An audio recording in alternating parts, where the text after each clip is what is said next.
Assalamualaikum warahmatullahi wabarakatuh. Anak-anak sekalian yang berbahagia. Nah, pada kesempatan kali ini kita akan berdiskusi tentang latihan soal mulai dari materi kelas 10, kelas 11, dan kelas 12. Baik, langsung saja kita mulai dari soal nomor 1. Soal nomor 1 berkaitan dengan transport melalui membran. Nah, perlu kita review terlebih dahulu bahwa transport melalui membran ini dibedakan menjadi dua. Yang pertama adalah transport aktif dan yang kedua adalah transport pasif. Bedanya transport aktif dengan transport pasif adalah pada transport aktif diperlukan energi.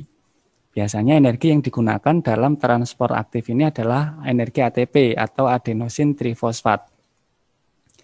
Transport aktif ini adalah transport suatu molekul dari konsentrasi rendah menuju ke konsentrasi yang lebih tinggi.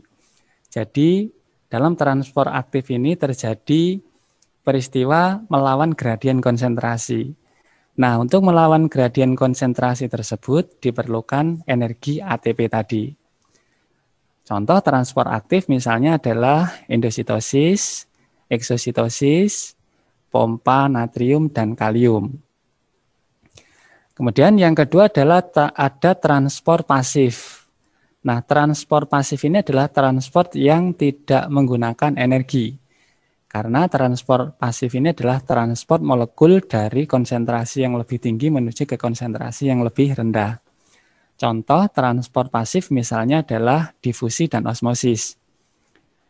Apa Pak bedanya difusi dan osmosis? Kalau difusi adalah pergerakan zat terlarut dari konsentrasi tinggi menuju ke konsentrasi yang lebih rendah. Jadi yang berpindah adalah zat terlarutnya.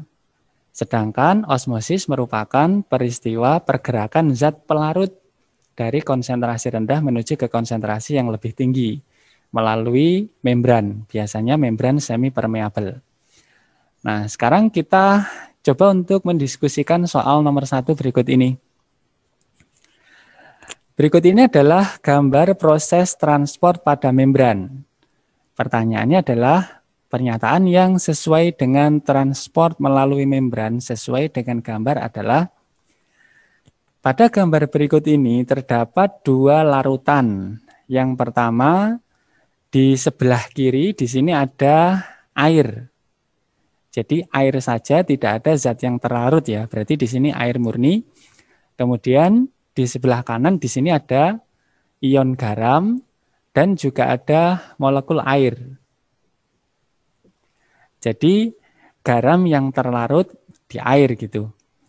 Nah, antara molekul air yang di sebelah kiri dengan larutan garam yang di sebelah kanan dipisahkan oleh membran yang bersifat selektif permeabel atau membran semi permeabel. Membran semi permeabel ini adalah membran yang bisa dilalui oleh zat tertentu tetapi tidak bisa dilalui oleh zat yang lain. Jadi sifat selektif ini artinya memilih zat tertentu bisa lewat, zat yang lain tidak bisa lewat begitu. Apabila kita melihat dari gambar ini, yang pertama harus kita analisis adalah konsentrasinya. Mana yang konsentrasinya lebih tinggi dan mana yang konsentrasinya lebih rendah. Kalau kita melihat di sebelah kiri, di sini isinya hanya molekul air saja. Berarti lebih encer. Karena lebih encer sifatnya adalah hipotonik. Nah, hipotonik atau hipotonis. Berarti konsentrasinya lebih rendah, lebih encer. Sedangkan larutan di sebelah kanan ada air dan ion garam. Berarti lebih pekat dibandingkan dengan air saja. Oleh sebab itu di sebelah kanan ini bersifat hipertonik karena lebih pekat.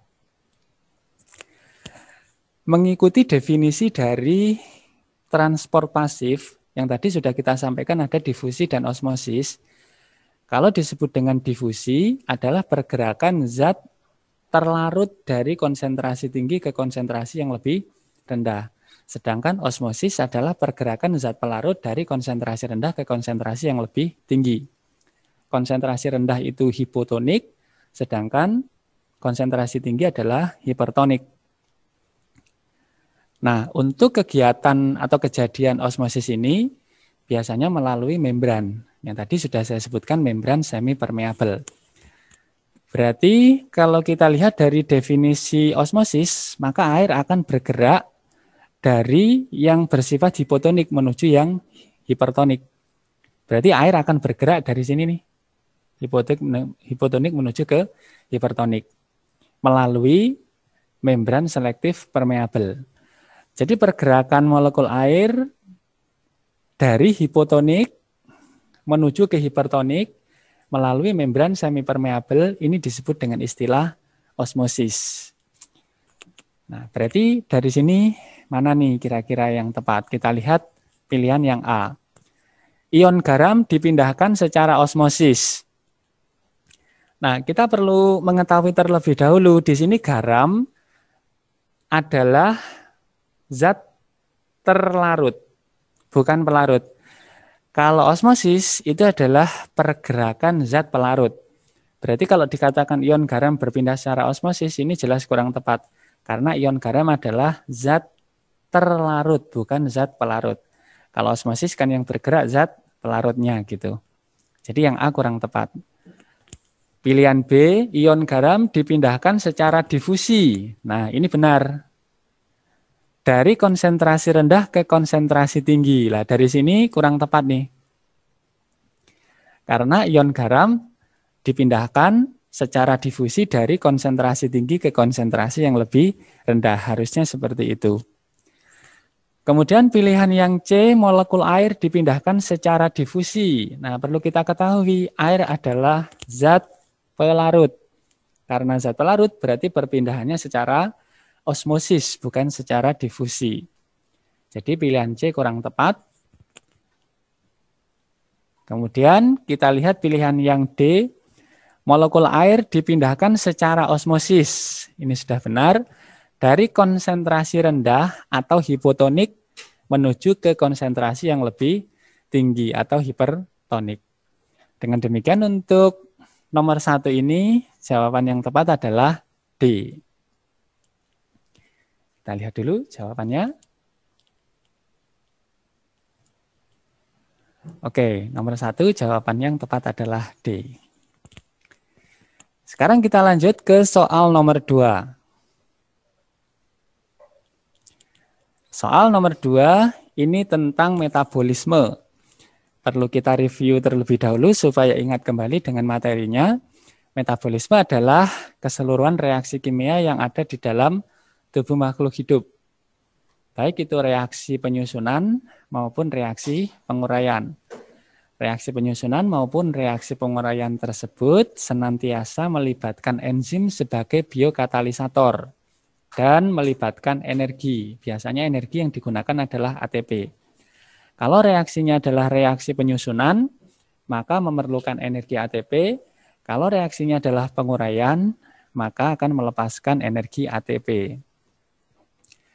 Oleh sebab itu, untuk reaksi penyusunan disebut dengan istilah reaksi endergonik. Sedangkan reaksi penguraian disebut dengan istilah reaksi eksergonik.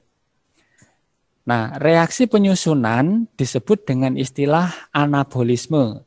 Contohnya adalah fotosintesis dan kemosintesis.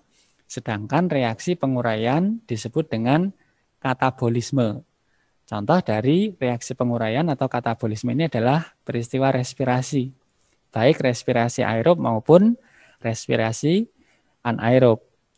Nah, respirasi aerob adalah respirasi yang membutuhkan oksigen yang digunakan sebagai akseptor elektron terakhir dalam proses transfer elektron. Nah, sedangkan reaksi respirasi anaerob adalah respirasi yang tidak memerlukan oksigen. Nah, jenisnya nanti yang kita bahas biasanya ada 2. Nah, yang pertama adalah fermentasi alkohol dan yang kedua adalah fermentasi asam laktat. Untuk soal nomor 2 ini kita membahas tentang respirasi yang bersifat anaerob. Berarti ini adalah contoh dari peristiwa katabolisme gitu. Kita baca dulu soalnya. Perhatikan reaksi respirasi anaerob berikut. Pertanyaannya adalah senyawa Y dan Z yang terbentuk selama proses pembuatan tape adalah. Nah, tadi saya singgung di depan bahwa proses respirasi anaerob yang kita kenal dengan istilah fermentasi, jadi ada dua. Yang pertama adalah fermentasi alkohol. Fermentasi alkohol ini dilakukan oleh yeast atau Saccharomyces cerevisiae. Salah satu aplikasinya adalah dalam proses pembuatan tape. Nah, kalau fermentasi asam laktat ini dilakukan oleh sel otot, baik sel otot hewan maupun sel otot manusia pada saat melakukan aktivitas tingkat tinggi dan saat itu kekurangan oksigen, sehingga terjadi fermentasi asam laktat yang menyebabkan terbentuknya asam laktat di sel-sel otot. Dan ini menyebabkan fatigu atau lelah gitu. Nah, di soal ini ada petunjuk bahwa proses fermentasi ini terjadi pada pembuatan tape. Karena proses respirasi ini terjadi pada pembuatan tape, ini mestinya dilakukan oleh Saccharomyces atau yeast atau jamur ya. Nah, berarti fermentasi yang dilakukan oleh yeast ini tergolong fermentasi alkohol, bukan fermentasi asam laktat gitu. Nah, sekarang kita lihat di bagan. Bahan untuk proses fermentasi alkohol ini adalah glukosa, C6H12O6. Di sini ada satu molekul glukosa. Kemudian molekul glukosa ini akan mengalami proses glikolisis. Nah, hasil dari proses glikolisis ini adalah 2 asam pirufat, kemudian 2 ATP, dan 2 NADH. Hasil glikolisis ada 3 ya. Di sini ada 2 ATP, 2 asam pirufat, dan 2 NADH. Nah, langkah selanjutnya, asam pirufat ini akan melepaskan molekul Y dan menghasilkan 2 asetaldehid. Nah, Y itu apa? Y ini adalah 2 CO2, 2 karbon dioksida. Jadi glukosa ini adalah molekul yang berkarbon 6, asam pirufat molekul berkarbon 3, sedangkan asetaldehid molekul berkarbon 2. Berarti dari asam pirufat ke asetaldehid, karbonnya berkurang dari molekul berkarbon 3 menjadi molekul berkarbon 2. Nah, karbonnya tadi lepas membentuk CO2. Setelah terbentuk asetaldehid, nah terjadi proses reduksi. Nah, di sini asetaldehid akan mengalami reduksi. Siapa yang mereduksi? Yang mereduksi adalah 2 NADH. Sehingga 2 NADH ini akan menjadi 2 NAD+, kemudian asetaldehid setelah direduksi akan menghasilkan Z. Z-nya ini adalah etanol atau alkohol. Sehingga dalam proses fermentasi alkohol ini hasilnya adalah ATP, kemudian CO2, dan etanol. Dengan demikian, bila ditanya senyawa Y dan Z dalam proses pembuatan tape ini, berarti Y-nya adalah CO2 dan Z-nya adalah etanol. Berarti untuk nomor 2 ini kita pilih jawaban yang tepat adalah yang A. Oke.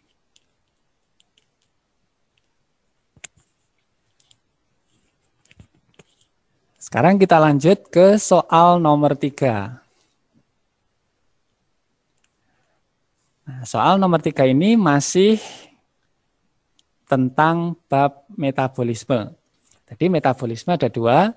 Yang pertama ada anabolisme, reaksi penyusunan, dan yang kedua adalah reaksi penguraian atau katabolisme. Kita baca dulu soalnya. berikut ini adalah proses yang terjadi pada metabolisme. Reaksi yang tergolong anabolisme tadi adalah reaksi penyusunan. Penyusunan dari molekul sederhana menjadi molekul yang lebih kompleks dan prosesnya memerlukan energi. Contoh dari reaksi anabolisme ini adalah peristiwa fotosintesis. Dan yang kedua adalah peristiwa kemosintesis.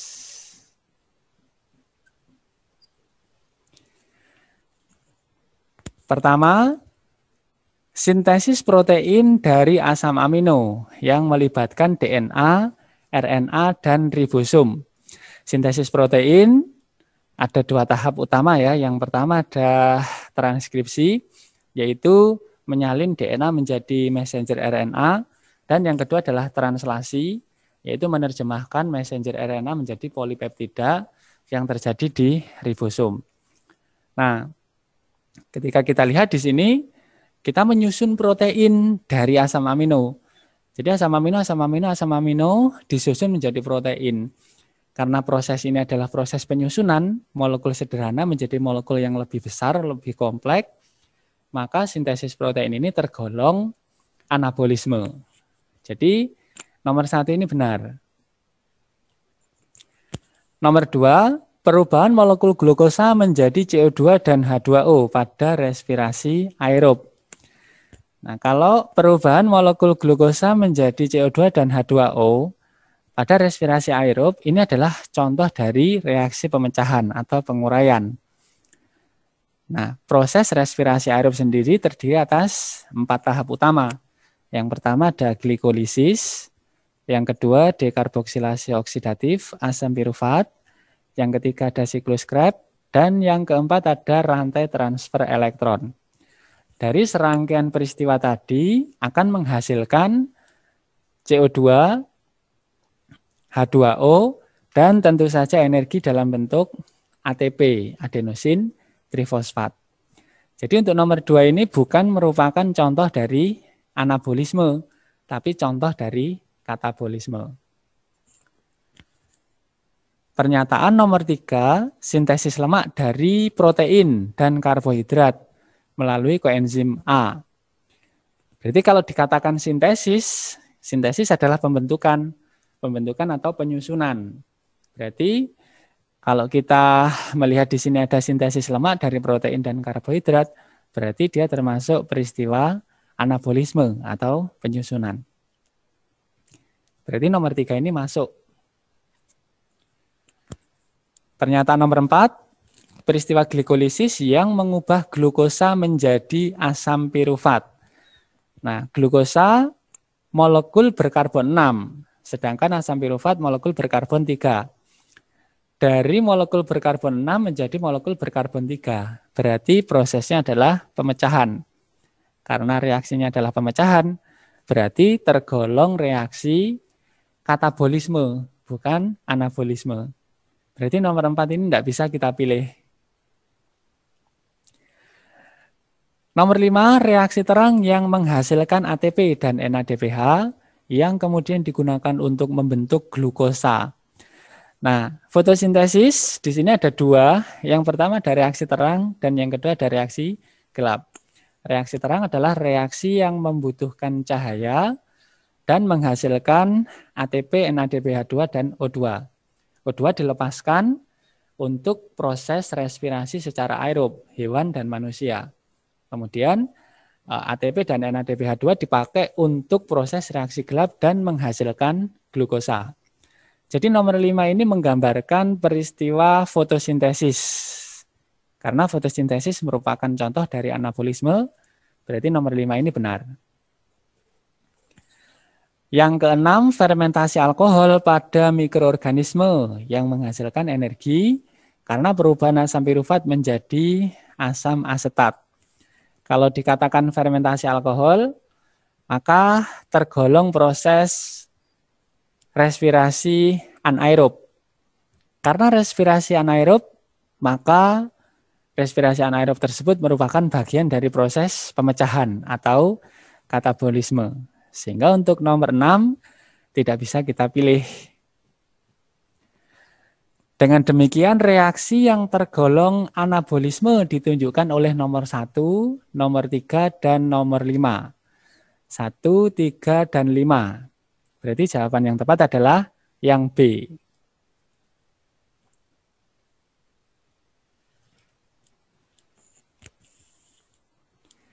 Oke, kita lanjut ke soal nomor 4. Sekarang kita membahas salah satu contoh dari peristiwa anabolisme, yaitu fotosintesis. Tadi sempat saya singgung bahwa fotosintesis terdapat dua reaksi utama. Yang pertama adalah reaksi terang yang membutuhkan cahaya. Dan yang kedua adalah reaksi gelap yang tidak membutuhkan cahaya.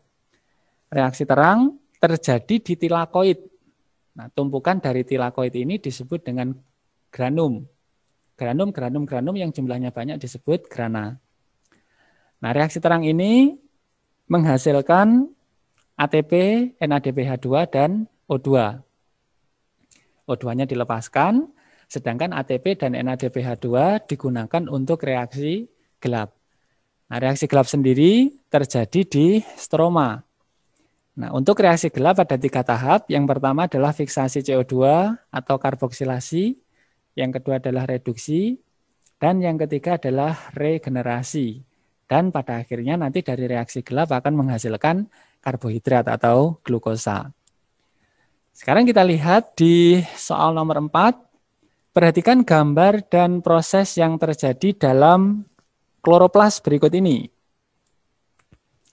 Perlu kita lihat terlebih dahulu di sini kloroplas ya ada membran ya. Di sini ada membran kloroplas. Kemudian cairan yang ada di dalam kloroplas ini ya disebut dengan stroma. Kemudian ini tumpukan dari tilakoid ini disebut granum atau jamaknya adalah grana.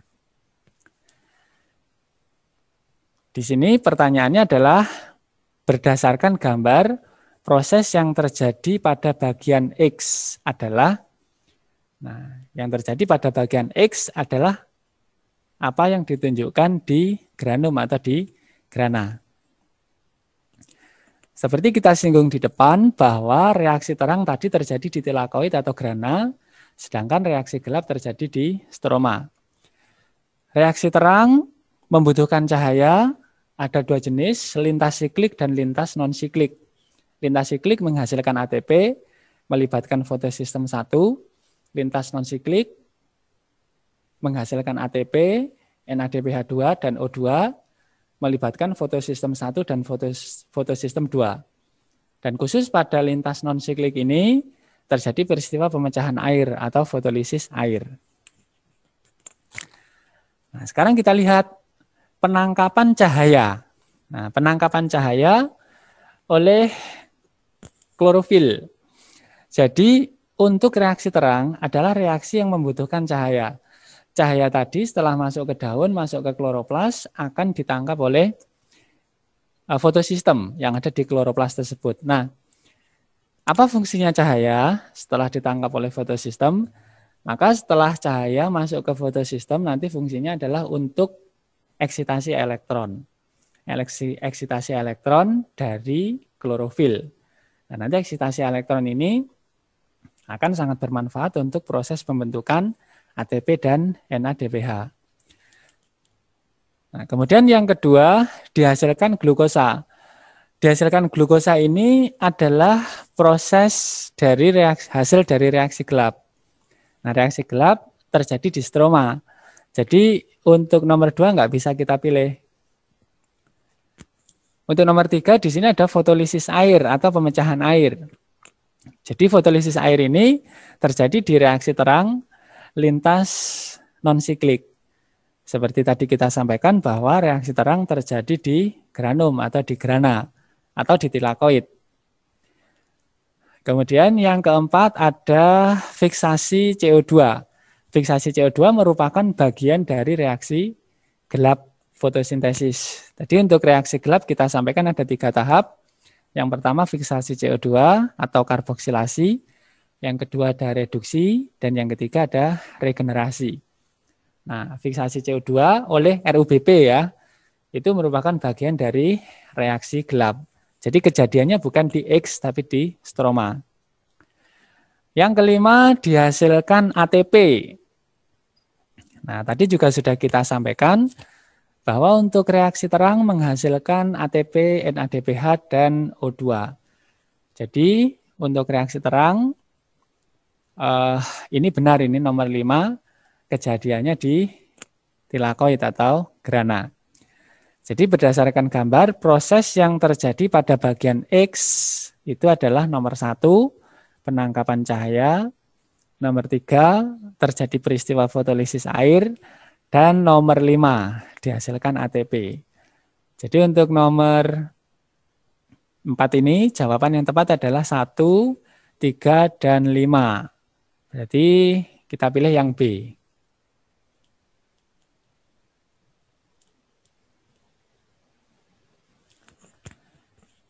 Oke, selanjutnya kita masuk ke soal nomor 5. Kita akan membahas tentang fermentasi. Tadi di depan kita sudah bahas sedikit ya tentang katabolisme. Katabolisme tadi ada 2, yang pertama ada respirasi aerob dan yang kedua ada respirasi anaerob. Nah, respirasi anaerobnya tadi kita kenal dengan istilah fermentasi. Ada fermentasi asam laktat dan fermentasi alkohol. Untuk soal nomor 5 ini, kita akan membahas tentang percobaan dalam peristiwa fermentasi alkohol. Fermentasi alkohol dilakukan oleh yeast atau Saccharomyces cerevisiae dalam kondisi kekurangan oksigen, bahan dasarnya glukosa atau gula ya, kemudian menghasilkan ATP, CO2, dan etanol atau alkohol. Kita lihat terlebih dahulu, perhatikan rancangan percobaan fermentasi berikut. Santi dan Sinta merencanakan percobaan dengan menggunakan 2 buah gelas kimia, sumbat karet, selang karet, air gula, air kapur, indikator PP, 10 gram tepung terigu, dan 2 gram ragi roti. Nah, kita anggap ragi roti ini adalah Saccharomyces cerevisiae. Mereka merancang percobaan seperti tampak pada gambar di atas. Pertanyaannya, bagaimanakah perkiraan yang akan terjadi pada tabung B? Di sini ada tabung A dan tabung B. Pada tabung A, di sini diisi air gula, ragi, dan tepung. Nah, ragi adalah organisme yang bisa melakukan proses fermentasi alkohol. Tepung ini amilum ya. Tepung atau amilum ini adalah polisakarida yang monomernya tersusun atas gula sederhana yaitu glukosa. Jadi kalau tepung ini dipecah akan menghasilkan gula sederhana atau glukosa. Kemudian di tabung A juga ada air gula. Nah, gula ini merupakan bahan dasar dalam proses respirasi. Nah, kemudian di tabung B, di situ ada air kapur, kemudian ada indikator PP. Air kapur bersifat basa. Ketika diberi indikator PP, maka akan menghasilkan warna merah muda. Jadi, indikator PP ini salah satunya untuk mengetahui apakah suatu zat itu bersifat asam atau basa. Kalau basa maka akan menghasilkan warna merah muda. Nah, kita lihat dulu di sini ada termometer untuk mengukur suhu ya termometernya. Kemudian ada selang karet yang menghubungkan tabung A dengan tabung B. Nah, ketika kita campur air gula, ragi, dan tepung di tabung A, maka ragi akan melakukan proses fermentasi alkohol. Karena ditutup nih. Di sini ditutup, berarti kan nggak ada oksigen yang masuk.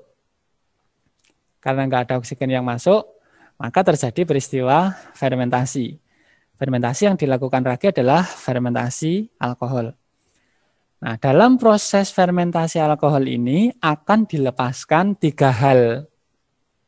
Yang pertama adalah ATP, yang kedua adalah CO2, dan yang ketiga adalah alkohol atau etanol. Dari ketiga zat atau bahan tersebut, yang bersifat gas adalah CO2. Nah, berarti di tabung A ini akan banyak CO2. CO2 ini karena konsentrasinya tinggi di tabung A, sedangkan CO2 di tabung B ini rendah, maka akan terjadi peristiwa difusi. Jadi CO2 akan bergerak dari tabung A menuju ke tabung B melalui selang karet ini. Nah, gini. Nah, CO2 ini sifatnya adalah asam. Kalau air kapur tadi bersifat basa gitu. Maka ketika CO2 semakin bertambah banyak menuju ke tabung B, maka yang terjadi adalah tingkat kebasaan dari air kapur tadi karena ketambahan CO2 yang bersifat asam ya. Tingkat kebasaannya akan berkurang. Nah, ini akan membuat warna yang ada di tabung B ini akan berubah. Yang awalnya merah muda, karena semakin bertambah asam dengan bertambahnya CO2, maka merah mudanya akan semakin lama semakin pudar, semakin pudar, semakin pudar, semakin pudar. Karena kebasaannya akan berkurang. Jadi pH-nya akan turun, menuju ke netral. Bahkan nanti kalau CO2-nya sangat banyak, mungkin akan mengarah ke sedikit asam seperti itu. Nah, bagaimana perkiraan yang akan terjadi pada tabung B? Gitu. Kita lihat aja jawabannya. Nah, yang A, warna larutan memudar karena pengaruh CO2 yang dihasilkan oleh ragi. Ini tampaknya jawaban yang A mendekati benar. Tapi kita lihat dulu jawaban yang lain. Yang B, warna larutan memudar karena pengaruh asam cuka. Kalau asam cuka ini bukan. Karena di sini pengaruhnya adalah pengaruh CO2, bukan asam cuka. Jadi yang B ini kurang tepat. Yang C, terbentuknya gas CO2 yang dihasilkan dari pengaruh tepung terigu oleh ragi.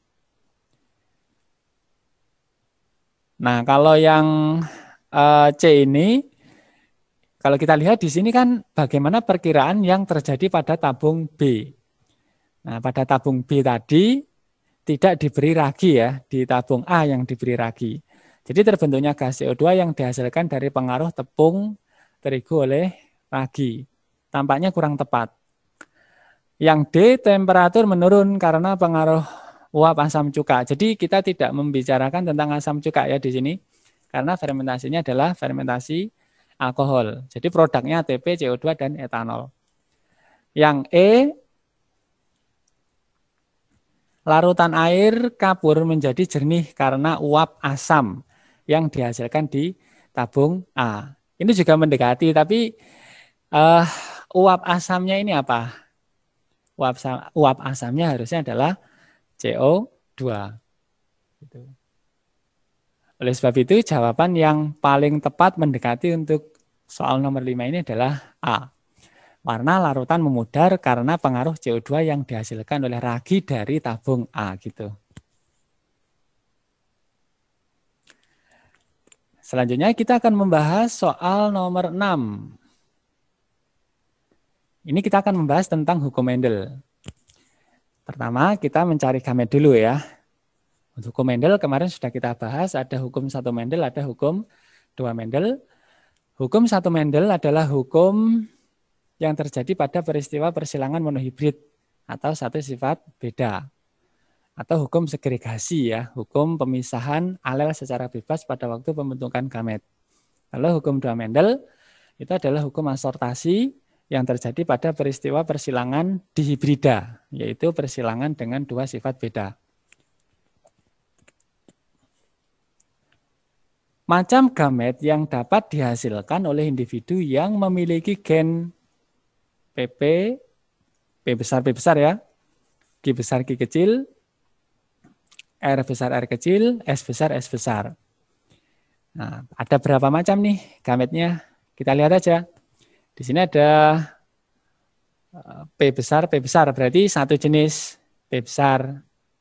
Kemudian di sini ada Q besar, Q kecil, berarti ada dua jenis, Q besar dan Q kecil. Kemudian di sini ada R besar dan R kecil, berarti ada dua, ini R besar, R kecil, R besar, R kecil. Dan yang terakhir di situ ada S besar, berarti cuma satu. Berarti gambarnya ada ini. Ada P besar, Q besar, R besar, S besar. Ada P besar, Q besar, R kecil, S besar. Ada P besar, Q kecil, R besar, S besar. Dan P besar, Q kecil, R kecil, S besar. Jadi dari sini kita bisa melihat ada 4 macam gamet. Ada 4 macam gamet.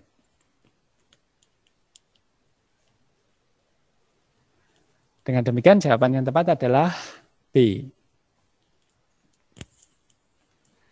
Jadi kalau mau cepat di sini, kalau ada alel yang bersifat homozigot, gametnya satu jenis.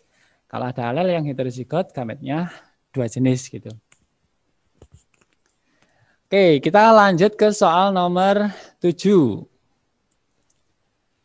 Ini hubungannya dengan peristiwa penyakit menurun pada manusia.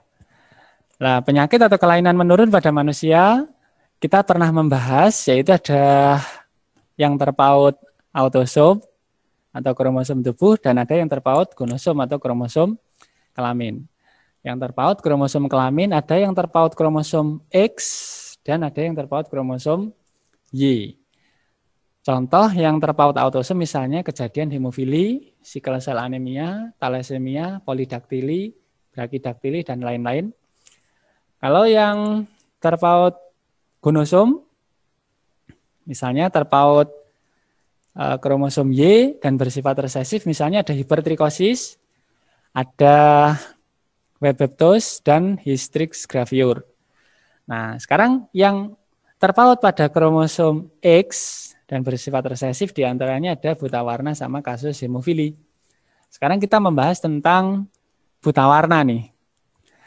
Jadi di sini kita diminta untuk menentukan berdasarkan bagan, kita diminta untuk menentukan genotip keturunan pada nomor 1 dan nomor 2. Nah, sekarang kalau kita lihat, di sini ada keterangan ya. Kalau kotak ini adalah laki-laki normal, kotak putih ya. Kalau kotak hitam di sini ada laki-laki buta warna. Kalau ada bulat putih berarti wanita normal. Kalau ada bulat hitam berarti wanita buta warna. Kita diminta untuk menganalisis genotipe keturunan pada nomor 1 dan nomor 2. Nah, berarti ini yang ditanya nih, nomor 1 ini sama nomor 2 ini.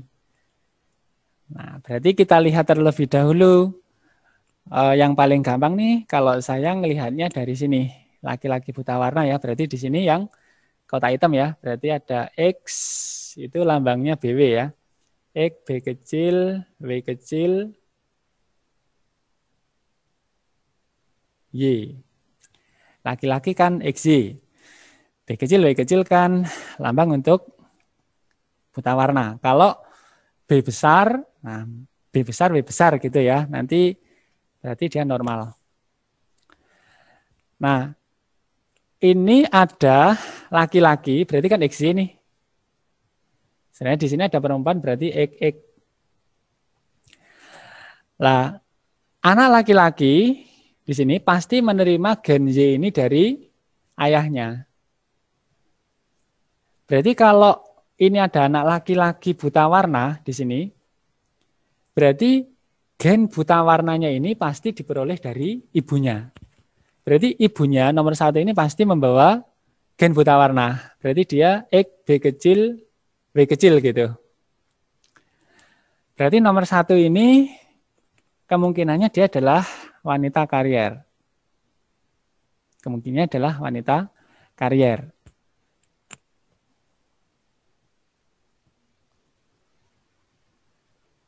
Nah, sedangkan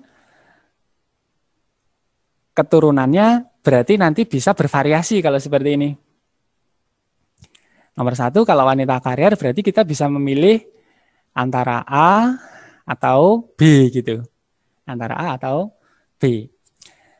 Sedangkan di nomor 2, ini kalau kita lihat dia wanita normal. Berarti kalau wanita normal, ayahnya tidak boleh membawa gen buta warna. Berarti ayahnya harus normal nih kalau gitu. Berarti kalau ayahnya normal, ibunya karier, nah berarti akan kita dapati persilangan seperti ini. Berarti ayahnya normal, XY, sedangkan ibunya karier. Berarti X, B kecil, W kecil. Berarti kemungkinan anaknya nanti adalah XX, kemudian X, B kecil, W kecil, kemudian XY, gitu ya. Dan X, B kecil, W kecil, Y. Nah, ini yang muncul di sini. Nah, berarti anak perempuannya di nomor 2 itu ada 2 kemungkinan. Kemungkinannya normal macam ini, atau kemungkinannya dia adalah karier. Gitu. Ini analisis nih soalnya. Nah, maka dari sini kita bisa memilih jawaban yang tepat untuk soal nomor 7 ini adalah yang A. Jadi anaknya yang nomor 2 tidak mungkin dia buta warna karena ayahnya adalah normal gitu. Oke. Sekarang kita lanjut ke soal nomor 8.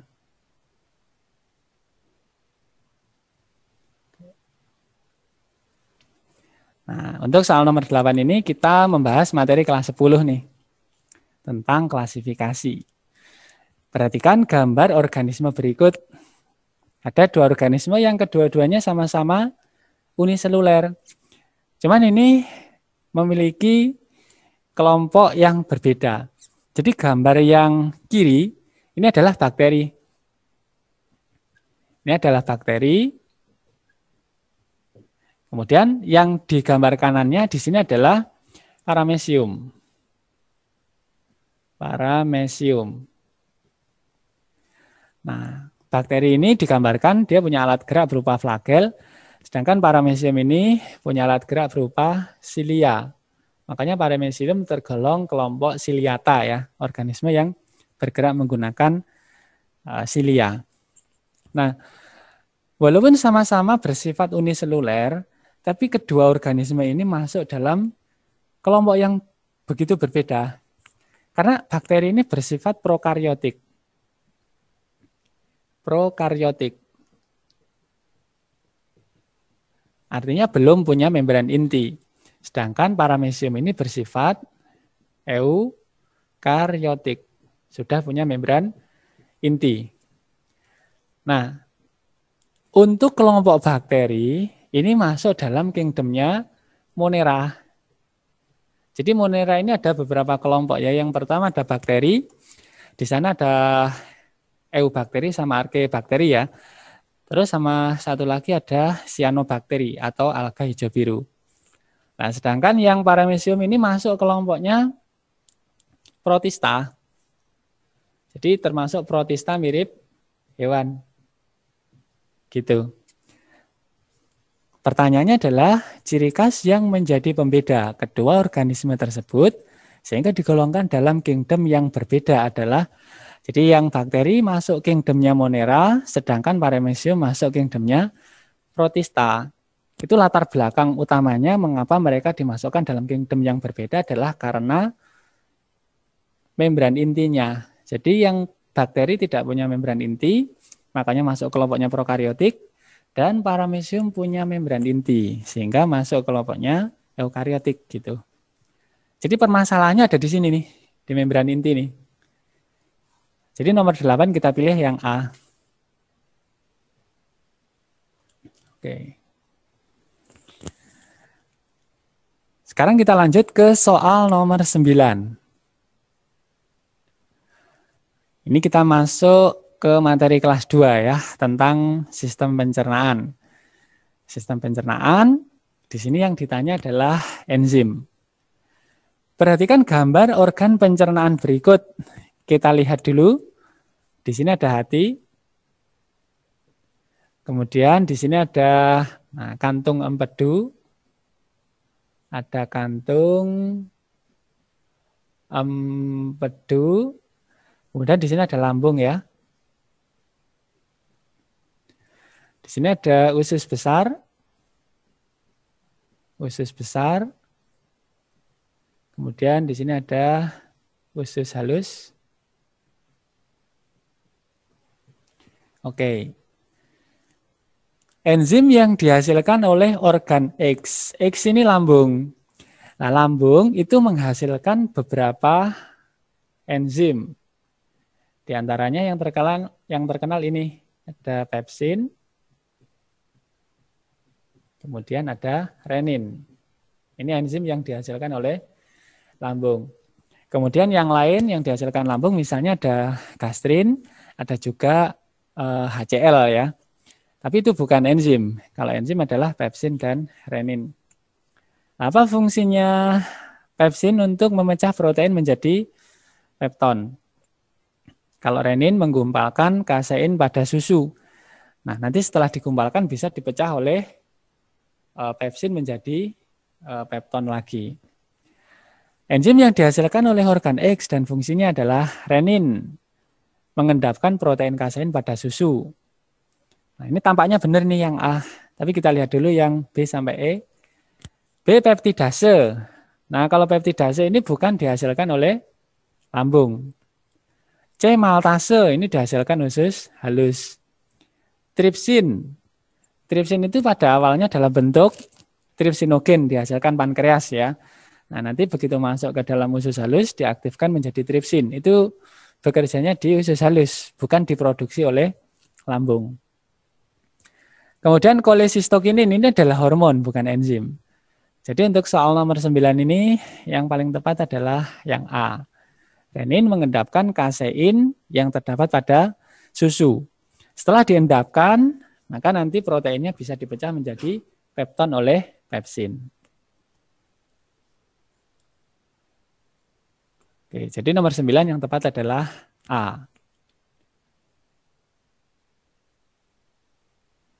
Soal nomor 10, ini hubungannya dengan proses fotosintesis.